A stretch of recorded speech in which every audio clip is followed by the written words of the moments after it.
शायद हमें आगे के लिए कुछ भी संचय नहीं करना चाहिए, जैसे धन वगैरह। पर संसार में तो उसके बिना काम चलता नहीं। ये शरीर का काम है, वो शरीर के लिए बचा रहा है तो बचाए, तुम अपने लिए कुछ मत बचाना। तो फिर मैं अभी कुछ ऐसा क्यों ना करूं जो उसके लिए भविष्य में काम का हो, वैल्यूड हो या बेनिफिशियल हो। अपने भविष्य को लेकर सोचने में फिर दिक्कत कहाँ है? अब अपना भविष्य ऐसा कुछ नहीं होता, ये ऑक्सीमोरोन है। मेरा भविष्य, जो आप हो उसका कोई भविष्य नहीं होता, वो कालातीत है। और जिसका भविष्य है वो प्रकृति है, वो आप नहीं हो।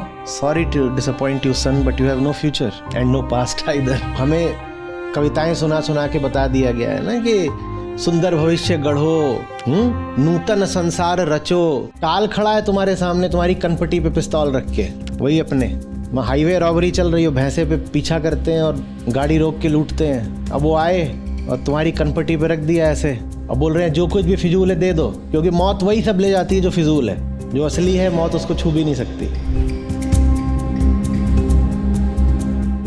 आचार्य जी, अंजना जी हैं जो पूछ रही हैं कि आज का सत्र सुनने के बाद मन में प्रश्न ये बन रहा है कि शायद हमें आगे के लिए कुछ भी संचय नहीं करना चाहिए, जैसे धन वगैरह। पर संसार में तो उसके बिना काम चलता नहीं, तो ऐसे में क्या करें? ये नियम भी तो आप आगे के लिए बना रहे हो ना कि आगे कुछ संचय नहीं करना चाहिए। लो कर लिया आपने संचय, ये नियम संचय कर लिया। आगे जब आप हो ही नहीं तो ये नियम किसके लिए बना रहे हो कि आगे के लिए कुछ संचय नहीं करना चाहिए? वर्तमान में कोई नियम नहीं होते। वर्तमान इतना छोटा होता है कि उसमें नियम घुसेगा ही नहीं। जब तक आप वर्तमान में नियम बनाओगे, वर्तमान अतीत बन जाएगा। आप जब कह रहे हो कि हम ये नियम बनाना चाहते हैं कि आगे के लिए संचय नहीं करेंगे, तो ये नियम भी आपने क्या वर्तमान के लिए बनाया है? ये नियम आपने किसके लिए बनाया है? भविष्य के लिए। तो नियम किसके लिए बना रहे हो? जब तुम्हें आगे होना ही नहीं है तो नियम किसके लिए बना रहे हो? कोई नियम नहीं चाहिए। और वर्तमान के लिए नियम बनाना हो तो बना लो, लेकिन वर्तमान में जब तक नियम बनाओगे तब तक वर्तमान बचेगा ही नहीं। जीवन को नियम नहीं चाहिए, जीवन को बोध चाहिए। जीवन को बोध चाहिए। सही काम करो, सही काम करो। और कुछ संचय अगर करो भी तो तुम्हें पता होना चाहिए कि किसके लिए संचय हो रहा है। जो संचय करता है उसके संचय में बाधा भी मत बनना। आप आज खाना नहीं खाओ तुरंत नहीं मर जाओगे, हफ्ते भर चलोगे, कम से कम हफ्ते भर चलोगे, क्योंकि कोई है जिसने संचय कर रखा है। उसका संचय क्यों रोक रहे हो? आप आज खाना नहीं खाओ तो कम से कम चलोगे हफ्ता भर, कुछ लोग महीना भर भी चल सकते हैं, क्योंकि कोई है जिसने संचय कर रखा है। किसने कर रखा है? शरीर ने। तुम कौन होते हो उसका संचय रोकने वाले? नमे देहो। देह तुम्हारी तो है नहीं, तुम काय को घुस के कह रहे हो संचय मत करो? गिलहरी भी संचय करती है, चिड़िया भी संचय करती है, ऊंट भी संचय करता है, सब संचय करते हैं। पर उनको पता है वो अपने लिए संचय नहीं कर रहे हो, कह रहे हैं ये तो शरीर का काम है, शरीर को करने दो, हमें उसमें कोई हस्तक्षेप करना नहीं है। आपका संचय गड़बड़ तब हो जाता है जब अहंकार करता है।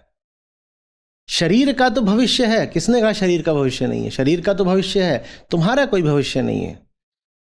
शरीर के भविष्य के लिए शरीर को जो करना है करने दो, तुम क्यों परेशान हो? दुनिया का हर प्राणी थोड़ा बहुत बचा के रखता है, ठीक है?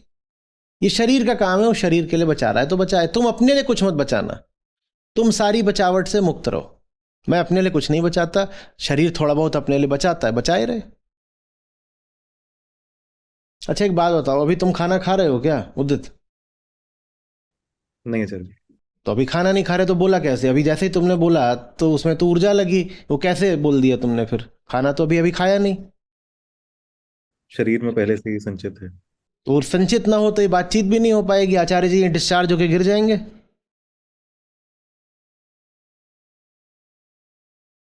शरीर का काम है, शरीर ने मेरे कुछ संचित कर रखा है, मैंने कुछ नहीं कर रखा। मैं यहां वर्तमान में उपस्थित हूं, खाना जिसके पास है होगा। हम्म।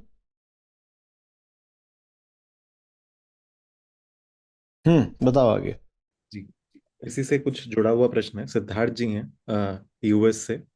वो पूछ रहे हैं कि यदि 1 साल बाद एक बिल्कुल ही नया मैं स्थापित हो जाएगा, तो फिर मैं अभी कुछ ऐसा क्यों ना करूं जो उसके लिए भविष्य में काम का हो, वैल्यूड हो या बेनिफिशियल हो। अपने भविष्य को लेकर सोचने में फिर दिक्कत कहाँ है? वो आपका नहीं है ना, आप तो अभी हो, आपका भविष्य थोड़ी है, वो किसी और का है। और अगर परायों के लिए ही कुछ करना है तो सब पराये हैं, सबके लिए कर दो, एक के लिए क्यों कर रहे हो? क्योंकि उसकी शक्ल आपसे मिलती जुलती है, थोड़ी थोड़ी। अब अपना भविष्य ऐसा कुछ नहीं होता, ये ऑक्सीमोरोन है, मेरा भविष्य ऐसा कुछ नहीं होता। जो आप हो उसका कोई भविष्य नहीं होता, वो कालातीत है। और जिसका भविष्य है वो प्रकृति है, वो आप नहीं हो। तटिनी का भविष्य है, तटस्थ का क्या भविष्य बताओ? जो तटस्थ है वो तो जहां है वहीं रहेगा ना। आगे कौन बह जा रहेगी? नदी बह जाएगी, और नदी का भविष्य है आज यहां है नदी, कल वहां है नदी। जो तटस्थ बैठा हुआ उसका क्या भविष्य? वो तो जहां है वहीं रहेगा। तो भविष्य निश्चित रूप से है, पर जिसका भविष्य है वो आप नहीं हो, और आप जो हो उसका कोई भविष्य नहीं है। तो अपने भविष्य की मत चिंता करो, क्योंकि तुम्हारा कोई भविष्य नहीं है। Sorry to disappoint you son, but you have no future and no past either.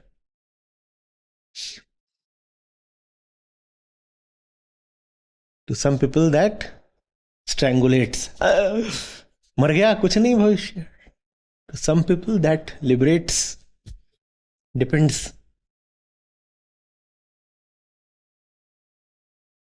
भविष्य बनाना नहीं होता, वर्तमान में जो गलत है उसे छोड़ना होता है। आप रचने के लिए नहीं पैदा हुए हो। हमें कविताएं सुना सुना के बता दिया गया है ना कि सुंदर भविष्य गढ़ो, नूतन संसार रचो। कवियों ने सब ऐसे ही रची हैं। पर ये कवियों की बातें हैं, ऋषियों की बातें बिल्कुल अलग है। ऋषि कहते हैं तुम पैदा हुए हो अपने आप को तोड़ने को, कुछ गढ़ने को नहीं पैदा हुए हो। कवि इस भाषा में बात करेंगे कि तुम्हें अपनी एक सुंदर प्रतिमा उकेरनी है।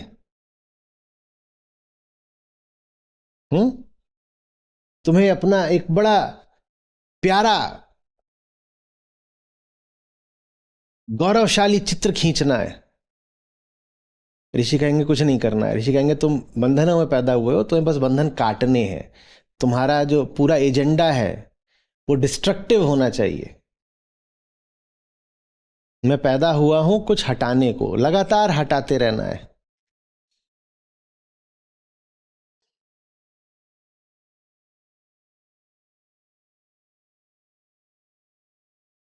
भविष्य की बेहतरी का ख्याल छोड़ दो, वर्तमान मरा जा रहा है उसको बचाओ। ये ऐसी सी बात है कि एक आदमी है, कतई कैंसर की लास्ट स्टेज में है, और उससे कहा जा रहा है पैसे दे दे तुझे दवाइयां ले आ दे। वो कह रहा नहीं पैसे नहीं दूंगा। क्यों? बोले भविष्य का भी तो ख्याल रखना पड़ता है ना, सब आज ही खर्च कर दें क्या? Son you have no future, you only have this moment. जो कुछ है इसी में लगा दो। तुम सब कैंसर के रोगी हो, किसी के पास कोई फ्यूचर नहीं। कैंसर वाले तो फिर भी होता है, कम से कम 2-4 महीने होते हैं। हमारे पास तो 2-4 महीने भी नहीं है, एक पल है। कैंसर वाले को मूर्ख बोलोगे कि नहीं? कि उससे पैसे मांग रहे हो कि ले आ दो दद्दा तुम्हारी दवाई दे, तो बोल रहा है नहीं, तुम सब फिजूल खर्च लोग हो। अरे 10-20 साल आगे की भी तो सोचनी है। हम्म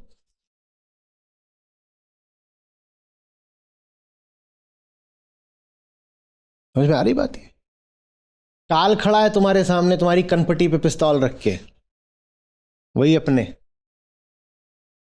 वहाँ हाईवे रॉबरी चल रही हो, भैंसे पे पीछा करते हैं और गाड़ी रोक के लूटते हैं। अब वो आए और तुम्हारी कनपटी पे रख दिया ऐसे,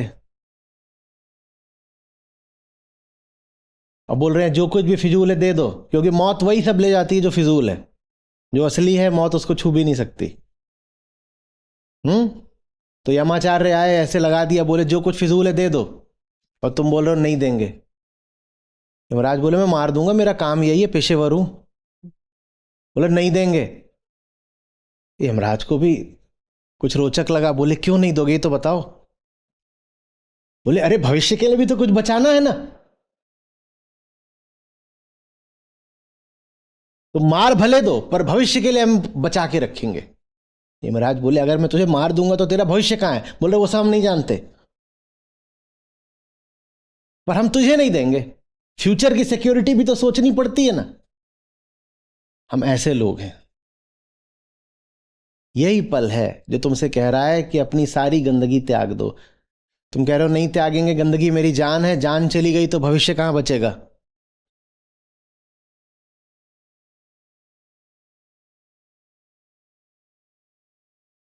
तू जान भले ले ले मेरी, भविष्य नहीं छोड़ूंगा।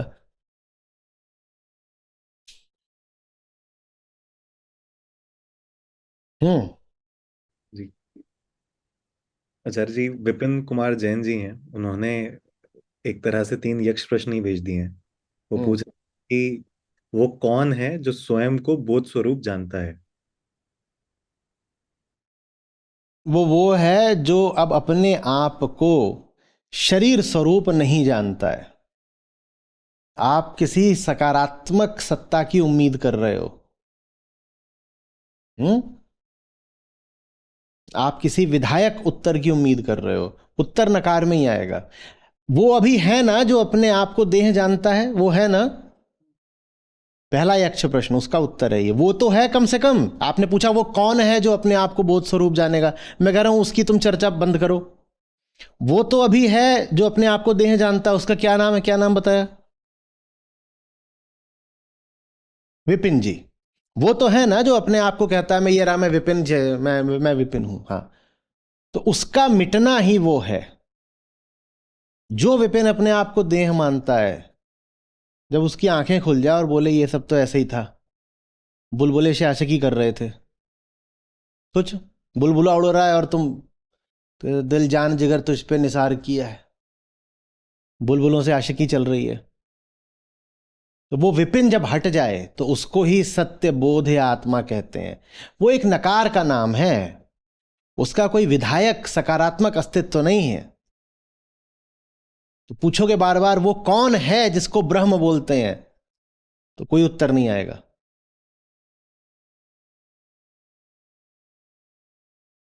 दूसरा क्या है यक्ष प्रश्न? जी। दूसरा तीसरा लगभग जुड़े हुए ही हैं कि वह कौन है जिसे कैवल्य मुक्ति प्राप्त होती है। यही है, पहला ही है, दूसरा तीसरा पहला ही है, वही है। वो कौन है जिसे मुक्ति प्राप्त होती है? अरे भाई, जो बंधन में होगा वही तो मुक्त होगा ना, और कौन मुक्त होगा? जो मुक्त है वो तो मुक्त होगा नहीं, जो बंधन में है तो वो विपिन है उसका नाम।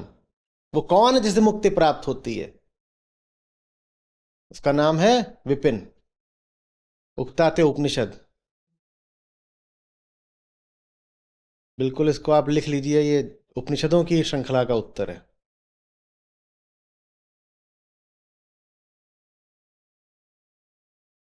अब तीसरा बचा या प्रश्नकर्ता का लोप हो गया? जी, तीसरा यही था उनका कि वह कौन है जो बंधन में है जिसे मुक्ति चाहिए।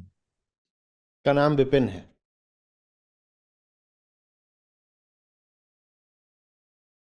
खोजो वो कहाँ है, खोजो, मिले तो हमें भी बताना।